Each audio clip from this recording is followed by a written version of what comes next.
In the most unsuspecting of places, an office, sat a mechanical keyboard with an unusual quirk. Unlike its clickety-clackety peers, this keyboard had a personality that was, shall we say, a tad bit gassy.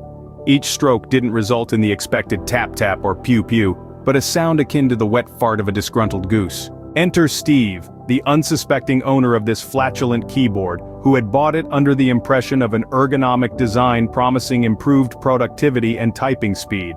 Oh, how little did he know, he was in for a comedy of errors. As Steve settled into his cubicle on day one with his new keyboard, he had no clue that his every keystroke was about to echo through the office like a symphony of flatulence. His fingers took to the keys, and with each press, the office filled with the unmistakable sound of a wet fart. His colleagues' widened eyes mirrored his embarrassment, and his face turned a shade of red that would make a ripe tomato jealous. The stern office manager, Mrs. Jenkins, couldn't help but investigate the source of the commotion. As she confronted a mortified Steve and tried out the keyboard for herself, she was met with a chorus of wet fart sounds, causing her to retreat to her office in a fit of uncontrollable laughter. Word of the farting keyboard spread like wildfire through the office corridors. Before long, Steve's cubicle became a hotspot, with people from all corners of the office coming to witness the hilarity firsthand.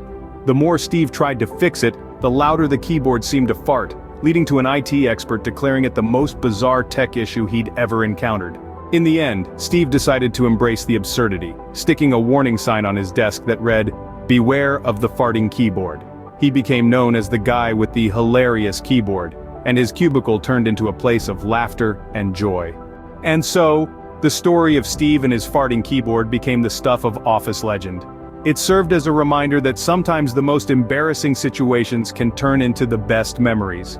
So, the next time you find yourself in a seemingly awkward situation, remember Steve and his keyboard, embrace the absurdity, and who knows, you might just end up with a story worth telling.